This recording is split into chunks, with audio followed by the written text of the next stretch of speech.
আসসালামু আলাইকুম। বাংলাদেশের প্রতিটি মানুষকে অন্তরের অন্তঃস্থল থেকে শুভেচ্ছা, ভালোবাসা, ধন্যবাদ, কৃতজ্ঞতা জানিয়ে শুরু করছি। আমি যে চিত্র বাংলাদেশের বিভিন্ন জায়গায়, বিভিন্ন কেন্দ্রে, বিভিন্ন জেলায় যে ছবি, যে তথ্য আমাদের কাছে এসেছে, শত শত হাজার হাজার মানুষ ভোট থেকে তারা ভোট কেন্দ্রে গিয়ে দাঁড়িয়ে আছে। 7:30টার আগের থেকে লম্বা লাইন প্রতিটা কেন্দ্রে।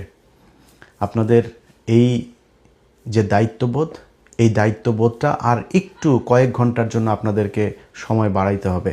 আপনারা জুলাইতে এই দেশে জীবন দিয়েছেন, আপনার সন্তান আপনার নিজের চোখের সামনে মারা গিয়েছে, আপনার এই দেশের মানুষ দাঁড়িয়ে বলেছে যে আমার ভাইকে গুলি করার পরে আমি আমার ভাইয়ের লাশ না নিয়ে যাব না, আমার ভাইয়ের আহত রক্তাক্ত শরীর না নিয়ে আমি এখান থেকে যাব না। পুলিশের গুলির সামনে দাঁড়িয়ে আপনারা টেনে হেসে আপনার আহত ভাইকে নিয়ে এসেছেন। আপনারা সেই জাতি। আপনাদের প্রতিটা কেন্দ্রে আপনি যে ভোটটা দিয়েছেন সেই ভোটটা রক্ষা করার দায়িত্ব আপনার। আপনি সেই ভোট গণনা হবে, ভোট কেন্দ্র থেকে সেটার প্রকাশ হবে, ঘোষণা হবার পরে সেটা আপনারা রিটার্নিং অফিসারের কার্যালয়ে পাঠিয়ে দিবেন। আপনার কাজ নেই, আপনি তারপরে যায় নাক ডেক তেল দিয়ে তারপরে ঘুমায়েন। কিন্তু এই সময়টুকু আপনাদের আশপাশে যেখানে জামাত ইসলামের ভাইরা যেখানে এই ভোট কেন্দ্রে থাকবে তাদের পাশে থাকবেন, তাদেরকে আপনারা পাহারা দিয়ে তারপরে রাখবেন। তাদের উপরে যদি কেউ আক্রমণ করতে আসে, কোনো দল, কোনো সন্ত্রাসী গ্রুপ যদি তাদেরকে হামলা করতে আসে, আপনার দেয়া ভোটের বাক্স কেউ যদি ছিনিয়ে নিতে আসে, সেটা রক্ষা করার দায়িত্ব আপনার। আমরা কালকে থেকে আজকে পর্যন্ত সারা বাংলাদেশে বিভিন্ন জায়গায় আমরা দেখেছি যে তারা তাদের যে হীন প্রচেষ্টা, তাদের যে ঘৃণ্য পরিকল্পনা, সেটা বাস্তবায়ন করার চেষ্টা করেছে বাংলাদেশের মানুষ, জামায়াত ইসলামী বাংলাদেশ এবং সবশেষ সেনাবাহিনীর কথা না বললেই না। তারা এগুলো রুখে দিয়েছে। সেনাবাহিনীর একটা অংশ গতকালকেও চেষ্টা করেছে যে নীলফামারীর যে ঘটনাটা, জামায়াতের আমির তাকে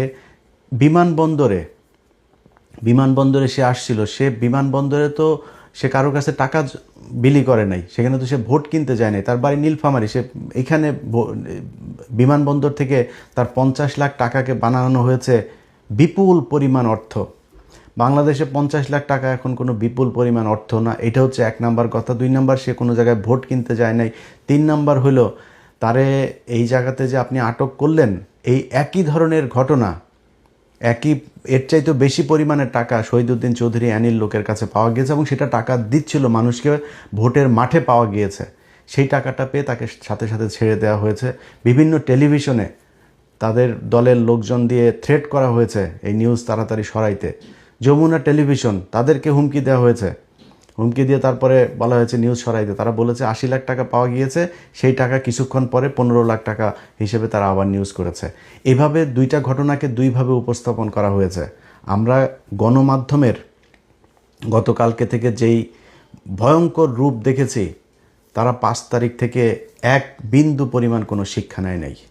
গণমাধ্যমের যারা আছেন, যে সাংবাদিকরা এখনও পর্যন্ত এইসব অসভ্য কার্যক্রম চালিয়ে যাচ্ছেন, আপনাদের কাছে অনুরোধ থাকবে, মনে করার কোনো কারণ নাই যে আপনি একটা নিউজ করবেন আর সেটা বাংলাদেশের সব মানুষ হুমড়ি খেয়ে পড়বে আপনার কথা বিশ্বাস করে, তারপর যা ধানের শীষে ভোট দিয়ে আসবে। সেদিন বাংলাদেশের বহু আগে ইলিয়াস পিনাকিরা উঠিয়ে দিয়েছে। আপনাদের চাইতে বহু বড় প্রভাবশালী, প্রতাপশালী, ক্ষমতা সম্পন্ন এক ফেরাউন এই দেশে ক্ষমতায় ছিল।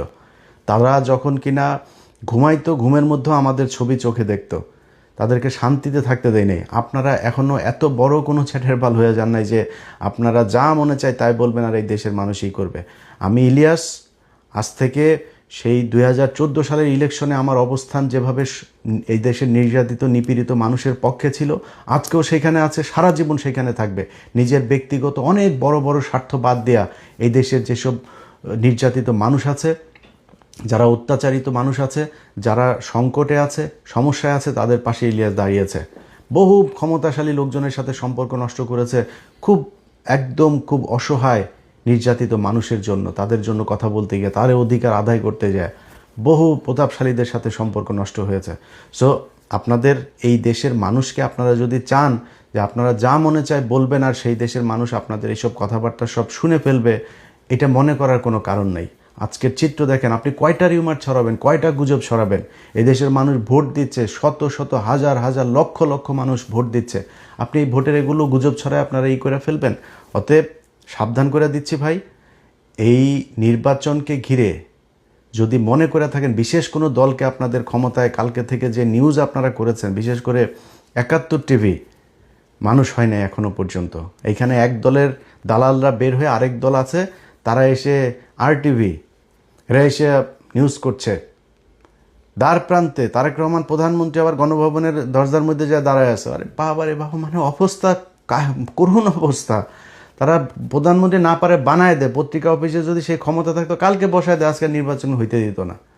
এরকম পরিস্থিতি এটা করেছে এই দেশের গণমাধ্যম। তাদের এই ভয়ঙ্কর রূপ কালকে থেকে দেখছি। আজকে আশা করি এই মানুষের, আপনাদের লোকজন তো বাইরে আছে, মাঠে দেখছে কেন্দ্রগুলোর অবস্থা, আমরাও দেখছি। অতএব এদেরকে একটু বোঝার চেষ্টা করেন, এদের চোখের ভাষা দেখার চেষ্টা করেন, কি বলতে চায় এরা, কি বুঝাইতে চায়, কে কাকে ভোট দিবে, কারা ক্ষমতায় আসবে, এখনও সময় আছে কিছুক্ষণের জন্য। সো খুব সাবধানে আপনাদেরকে কাজ করতে হবে। সেনাবাহিনী সেই নীলফামারীতে যেই ঘটনাগুলো হয়েছে, সেখানেও DGFIর ৩-৪ জন অফিসার জড়িত, কিন্তু এই সেনাবাহিনীর কিছু অংশ তারা এখনও চেয়েছে যে কোনোভাবে হচ্ছে বিএনপিকে ক্ষমতায় এনে তারপরে ১.৫ বছরের মাথায় শেখ হাসিনাকে ক্ষমতায় আনতে, এই দেশের রাজনীতিতে নিয়ে আসতে হবে। এই অবস্থা এই দেশে চলবে না। আপনারা হাসিনাকে আর আওয়ামী লীগকে, ইন্ডিয়াকে যে যত আনতে চাবেন, সে তত সমস্যায় পড়বেন। তার বিরুদ্ধে আজকে আমি পিনাকি, আমরা কেন আজকে আপনাদের বিরুদ্ধে থাকব? আপনারা ৫ তারিখের পর থেকে এখন পর্যন্ত প্রথমেই বুকে চিন করে রে আপনার এই শেখ মুজিবের ইয়েতে মূর্তি ভাঙা দেখা, এটা দিয়ে শুরু হয়েছে। তারপরে আপনারা আওয়ামী লীগের প্রতি প্রেম, আওয়ামী লীগের এই দৃশ্য দেখে আপনাদের খুব খারাপ লেগেছে। তারপরে আওয়ামী লীগকে এই দেশে রাজনীতি করতে দিবেন, সব মামলা তুলে নেবেন, আওয়ামী লীগ বিএনপি ভাই ভাই, এগুলো বহু শয়তানি। 2 দিন আগে তারেক রহমানের মতো মানুষ বলে শেখ হাসিনার সন্তানেরা, পরিবারের লোকজনেরা যদি চায় তাহলে রাজনীতিতে আসতে পারেন। আপনি কে ভাই? আপনি আওয়ামী লীগকে রাজনীতি করতে দেওয়ার কে? আপনি এখন প্রধানমন্ত্রী হয়েছেন, আপনি এই যে ঘোষণাটা দিলেন, এই ঘোষণা দিয়ে আপনার অর্ধেক ভোট নষ্ট করেছেন। আপনারা মনে করেন যে আওয়ামী লীগের ভোট নিয়ে, বাংলাদেশে আওয়ামী লীগের ভোট নাই ভাই। কয় পার্সেন্ট নেবেন? 5%, 10%? ভোট দিতে যাবে না অর্ধেক। যেগুলি যাবে তাদের উপরে আপনারা যে নির্যাতন করেছেন এই গেল 1.5 বছরে, এই মামলা বাণিজ্যের নামে, এগুলো আওয়ামী লীগের লোকজন ভুলে গিয়েছে। তারা আপনারা ভোট দিবে যায়, আপনার দলের হয়ে মিছিল করবে, আপনার সাথে মিটিং করবে, যায় যদি ভোট দিতে যায় দাঁড়িপাল্লায় ভোট দিয়ে আসবে। গ্যারান্টি দিলাম আপনারে, ইনশাল্লাহ আজকে নির্বাচনের পরে এটা রেজাল্ট পাবেন। বহু গবেষক, বহু ভবিষ্যৎবাণী, গোয়েন্দা টোয়েন্দা, অনেক কিছু, ঢাকা বিশ্ববিদ্যালয়ের ডাকসুর কথা মনে আছে না? মনে আছে? নাকে খত দিয়া তারপরে কথা বলতে হবে। তোরা আবার ফের এখন এসে অনেক এরা ভবিষ্যৎবাণী দেওয়া শুরু করছে। এরকম 70% তারেক রহমান প্রধানমন্ত্রী হয়ে গিয়েছেন, বিএনপি চলে এসেছে, এরকম তোদের এই 70% তোরা আওয়ামী লীগের পক্ষেও এরকম তোরা জরিপ বানায় তারপর প্রচার করছিলি। সেই আওয়ামী লীগের 70% লোক কই? 21 কোটি 22 কোটি মানুষের দেশে 5% মানুষ যদি রাস্তায় নেমে আসতো হাসিনার জন্য, আজকে হাসিনারে যাইতে হইতো না। তারা কোথায়? 45 মিনিটের নোটিসে তোরা নাই হয়ে গিয়েছিস। এইটাই হয় বর্জুয়া। এই পুঁজিবাদী শাসন ব্যবস্থায় যারা নিজের পেটের চিন্তা করে, তাদের রাজনীতিগুলো রাতারাতি পরিবর্তন হয়ে যায়। যারা আওয়ামী লীগ করতো তাহাই এখন বিএনপির অবস্থা খারাপ হবে, তারাই আবার আওয়ামী লীগে যায় যোগ দিবে। এরা নিজের পকেটের টাকা দিয়ে রাজনীতি করে না, রাস্তাঘাটে মানুষের টাকা পয়সা নিয়ে চাঁদাবাজি করে তারপর রাজনীতি করে। এই জন্য এদের রাজনীতির জন্য কোনো মায়া নাই। অতএব যে কথাগুলো বললাম, বাংলাদেশের মানুষের কাছে অনুরোধ থাকবে, ভাই আপনারা আর কয়েকটা ঘন্টা আপনাদেরকে কষ্ট করতে হবে। আপনারা ভোট দিয়ে চলে গেলে হবে না, রুটিন করে তারপর আপনাদের যাইতে হবে। কিছু মানুষ যাবেন, খাওয়া দাওয়া করবেন, রেস্ট নিয়ে আবার আসবেন। ভোট গণনার পর থেকে প্রতিটি সেকেন্ড ভোট কেন্দ্রের বাইরে পাহারা দিতে হবে। এখানে কোনো সন্ত্রাসী কার্যকলাপ করতে দেওয়া হবে না। এটা আপনাদের মাথায় রাখতে হবে। আপনারা এই বাংলাদেশের যেই পরিবর্তনের হাওয়া আমাদের বাংলাদেশের ভাগ্যাকাশে আমরা দেখছি, সেই পরিবর্তন যদি হয়, এটা আপনি আমার জন্য করবেন না, এটা ডক্টর শফিকুর রহমানের জন্য করবেন না, জামাত ইসলামের জন্য করবেন না, আপনার জন্য করবেন। আমি গতকালকে আমার ভিডিওতে বলেছি, ভাই আমি জামাত ইসলামের কেউ না, আমি জামাত ইসলামের এমপিও হব না, মন্ত্রীও হব না, জামাত ইসলামের কাছে আমি কোনো সুবিধা আনতে যাব না। কিন্তু আপনাদের জন্য আমি আজকে এই যে সেনাবাহিনীর সাথে আমার সমস্যা, বিডিআরকে নিয়ে, আমার সেনাবাহিনীর সাথে সমস্যা, সরকারের সাথে সমস্যা, আসিফ নজরুলের সাথে সমস্যা। এই সমস্যা এই দেশের আলেম সমাজের এখনও প্রায় 4-5 হাজার আলেম এখনও জেলখানায় আছে। এই যে তেজগাঁ থানা ছাত্র শিবিরের সেক্রেটারি এখন পর্যন্ত জেলখানায় আছে।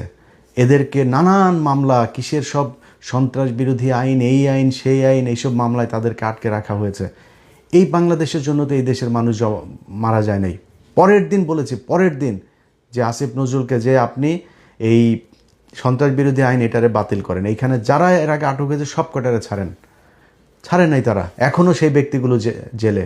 আপনাদেরকে আল্লাহ মানে এই যে আজাব আল্লাহ আমার মনে হয় না জীবনে কোনো দিন মাফ করবে। তাদের কারণে আপনারা আজকে চেয়ারে বসে আছেন, অথচ সেই মানুষগুলো এখনও জেলখানায় আছে। বিডিআরের পরিবারগুলো বিশ্বাস না হলে যান জেলখানায় যান। আমি তাদের ভিডিও দেখেছি, ছবি দেখেছি, আমার কাছে তার পরিবারের লোকজনেরা পাঠিয়েছে। প্রতিটা মানুষের কোমরে, এই রানে, পায়ে, নিচে সবার ড্রিল মেশিন দিয়ে আপনার ফুটো করা হয়েছে, পেটানো হয়েছে, প্লাস দিয়ে নখ উপড়ে ফেলা হয়েছে। যান, প্রতিটা মানুষের শরীরে সে আঘাতের চিহ্ন আছে। আপনারা তাদের পাশে দাঁড়ান নাই, তাদের জন্য কিছু করেন নাই। তো ভাই, আপনাদের আল্লাহ আরেকটা সুযোগ দিয়েছে, এই অধিকার আপনাদেরকে আদায় করতে হবে। আমি জামাত ইসলামের কেউ না, কিন্তু এইটুক কথা বলছি যে গতকালকের মতোই বলতে চাই যে আপনি আপনার যে ট্রিটমেন্ট আপনি বাংলাদেশের সরকারের টাকায় ট্রিটমেন্ট পাবেন।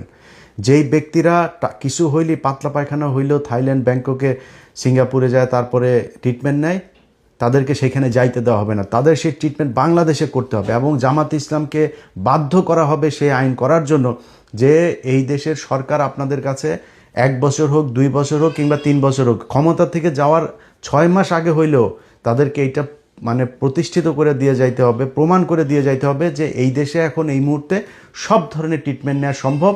এবং কেউ যদি কোনোদিন সংসদ সদস্য হইতে যায়, তাকে নির্বাচন কমিশনের এই মানে এই আইনের ভেতরেই আপনার নিয়ে আসতে হবে যে এই দেশে যে সংসদ সদস্য হবে সে বিদেশে যাইতে পারবে না ট্রিটমেন্টের জন্য। যদি যাইতে চান, আপনি যদি যান, তাহলে এই দেশে যত সাধারণ মানুষ আছে, একদম প্রত্যন্ত গ্রামের একজন মানুষ, তাকেও ট্রিটমেন্টের ব্যবস্থা করতে হবে সরকারিভাবে। যদি আপনার কোনো ট্রিটমেন্ট এমন থাকে যেটা এই দেশে হয় না, তাহলে ওই মানুষটারও এই ট্রিটমেন্ট পাওয়ার সুযোগ এবং তার সেই অধিকার আছে, সেই অধিকার বাস্তবায়ন করতে হবে।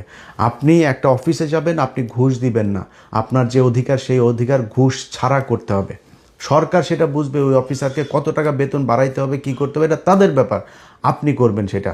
এই দেশে যত ধরনের মানুষ বিদেশ যায়, যত দেশে যায়, ইন্ডিয়া, পাকিস্তান, শ্রীলঙ্কা থেকে যাইতে তার যেই সুযোগ, যেই কয় টাকা খরচ হয় সেই টাকায় নিতে হবে।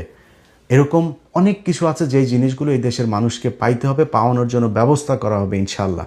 আপনারা শুধু আর কয়েকটা ঘন্টা এই দেশের, তারা জামাত ইসলাম বলেছে তারা শাসক হইতে আসে না, সেবক হইতে এসেছে। এই সেবকদেরকে সেবা করার জন্য যে সুযোগ তৈরি করে দেওয়া দরকার, সেটার দায়িত্ব এখনও আপনাদের হাতে। আপনারা ভোট কেন্দ্রগুলোতে থাকবেন, পাহারা দিবেন। এবং সবশেষ আবারও সেনাবাহিনীকে আগেও বলেছে যে ভাই, আপনারা আমাদের সার্বভৌমত্বের প্রতীক, আপনারা ছাড়া এই দেশ কেউ ঠিক করতে পারবে না। আপনারা যেভাবে দায়িত্ব পালন করছেন, আমার বিশ্বাস আপনাদের হারানো যে ঐতিহ্য, যে কালিমা আপনাদের শরীরে লেগেছে, সেটা সরিয়ে আপনারা আবার ফের এই ভোটের মাধ্যমে মানুষের অন্তরে জায়গা করে নেবেন, সেই প্রত্যাশা থাকলো। দেশবাসীকে বিজয়ের ঠিক দ্বার প্রান্তে সবাইকে অভিনন্দন জানিয়ে শেষ করছি। আসসালাম।